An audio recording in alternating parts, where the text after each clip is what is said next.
اس کی وجہ سے وہ ادبی کتابیں پڑھنے کے لیے وقت نہیں نکال پاتے، اس لیے بجا طور پر کہا جا سکتا ہے کہ ٹیلی ویژن اور موبائل ادب کے لیے چیلنج ہیں۔ اس طرح سے آپ کو اپنی رائے دینی ہے۔ آگے 5واں کیا پوچھا گیا ہے، مظفر حنفی کی نظم کے مرکزی خیال کو واضح کیجیے، یعنی جو نظم ہم نے پڑھا تھا تو اس نظم کا مرکزی خیال بتانا ہے، ٹھیک ہے۔ جواب کیا ہے، مظفر حنفی نے اپنی نظم میں آج کل کی مہنگائی کے مقابلے میں کل کی سستائی بیان کی ہے۔ نانا نانی کے زمانے میں 45 روپے میں اصلی گھی کھاتے تھے، اسکول میں فیس نہیں تھی۔ آج کل ابو امی کی تنخواہ 45,000 ہے لیکن اصلی گھی نصیب نہیں ہوتی، اسکول کی فیس ہر سال بڑھتی ہے۔ مظفر حنفی نے بتایا کہ کل ہر چیز سستی تھی اور آج ہر چیز مہنگی ہے۔ یہ ان کے نظم کا مرکزی خیال ہے جو آپ کو لکھنا ہے۔ سبق میں استعمال کیے ہوئے 2 محاوروں کو اپنے جملے میں اس طرح استعمال کیجیے کہ ان کا مفہوم واضح ہو جائے۔ ایک محاورہ یہ رہا پاپڑ بیلنا، دوسرا سرزنش کرنا۔ تو پاپڑ بیلنا پہ آپ یہ بتا سکتے ہیں کہ زندگی کے کسی بھی امتحان میں کامیابی حاصل کرنے کے لیے کافی پاپڑ بیلنے پڑتے ہیں۔ سرزنش کرنا، جن بچوں نے گھر کام نہیں کیا تھا استاد نے ان کی سرزنش کی۔ اس طرح سے آپ جملے بنا دیں دونوں پر۔ مظفر حنفی کی زندگی کے ابتدائی حالات اپنے لفظوں میں لکھیے۔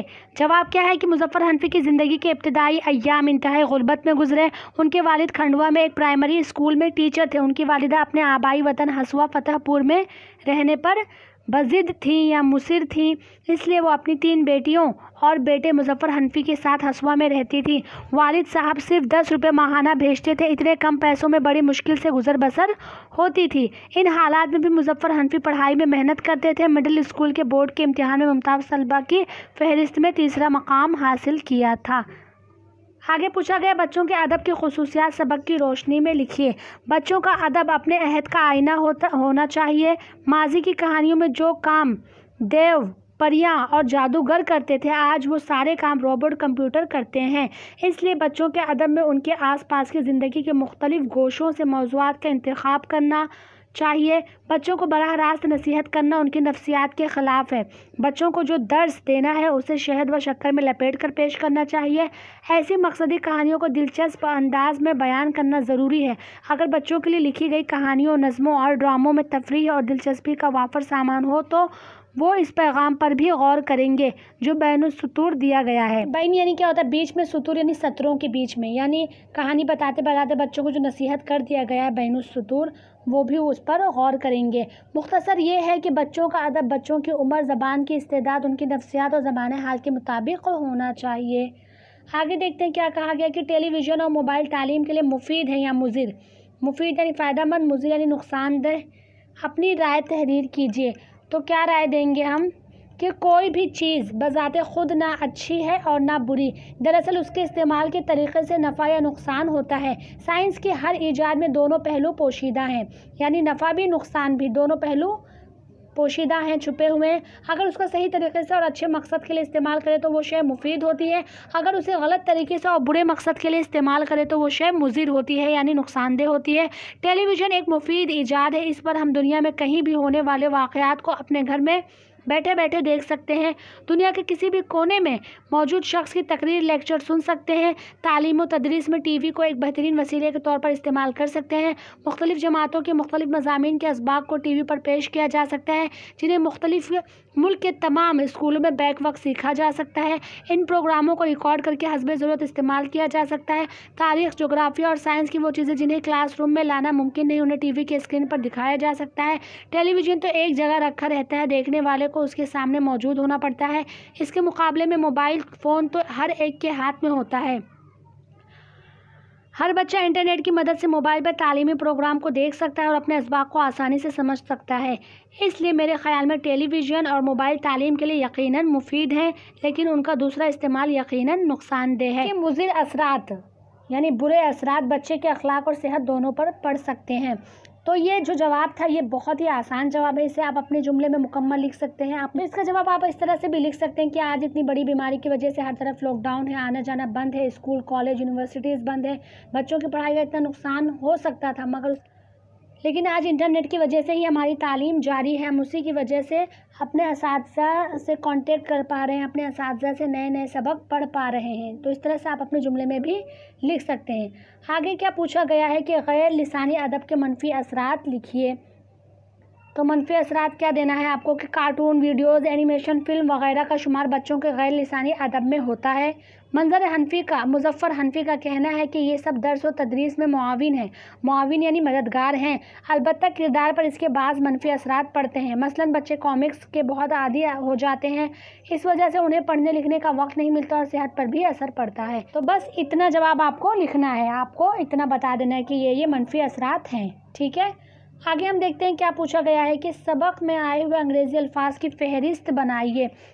सबक में आए हुए अंग्रेज़ी अल्फाज: primary, middle school, teacher, money order, board, clerk, MA, LLB, PhD, degree, robot, computer, cartoon, videos, animation, film, comics, television, mobile phone, challenge, print media, electronic media, nursery rhymes, radio, shortcut, बोतल, bioscope, ticket, fees, college. ये सारे अंग्रेज़ी अल्फाज हैं, तो इन्हें आपको लिखना है। आगे क्या है कि वालिद मरहूम ने तिलिस्मे होशबा पढ़ते हुए मुझे पकड़ लिया, खासी सरजनिश की, वजह लिखिए। तो इसका जवाब क्या है कि वो ऐन इम्तिहान के वक्त वो दास्तान पढ़ रहे थे, इसलिए उनके वालिद ने डांटा था। यानी उस वक्त इम्तिहान का वक्त था और वो बैठ के दूसरी किताबें पढ़ रहे थे, इसलिए वालिद ने सज़ा दी थी। तो इसका जवाब आप कैसे लिखेंगे कि ऐन इम्तिहान के ज़माने में वालिद मरहूम ने मुज़फ़्फ़र हनफी को गैर दरसी किताब तिलिस्मे होशबा पढ़ते हुए पकड़ लिया, इस वजह से उन्होंने खासी सरजनिश की। बच्चों के लिए लिखते वक्त मुसन्निफ़ को ख़ुद बच्चा बन जाना चाहिए। इस जुमले की वजाहत कीजिए। तो देखते हैं कि बच्चों की पसंद व नापसंद और उनकी दिलचस्पी बड़ों से मुख्तलिफ होती है, अलग होती है, इसलिए मुसन्निफ़ का मुताला, मुशाहिदा, तजुर्बा भी वसी होना चाहिए ताकि वो बच्चों के पसंदीदा मौज़ूआत का इंतखाब कर सकें। इसका मतलब ये है कि मुसन्निफ़ को एक बच्चे की नज़र से अपने मौज़ू का इंतखाब करना चाहिए। अगर मुसन्निफ़ पुरानी लोक कहानियाँ और दास्तानें बयान करना चाहता है तो उन्हें मौजूदा दौर की साइंसी इजादात से आमेज़ करना ज़रूरी है।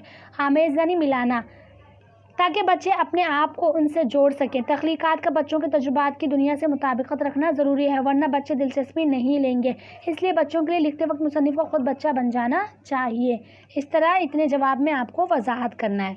आगे कहा गया कि सही मुतबादिल का इंतखाब करके जुमला मुकम्मल कीजिए। तो देखते हैं क्या है सही मुतबादिल। मेरा बचपन, लड़कपन और जवानी सभी गुर्बत व इफलास और समाजी बेइंसाफ़ियों का मुकाबला करते हुए गुजरे। प्राइमरी स्कूल और मिडिल स्कूल का ज़माना इंतहाई उसरत। देखिए आप कंफ्यूज मत हो, उसरत, उजलत और हसरत। उसरत और हसरत में आप नहीं कंफ्यूज हो।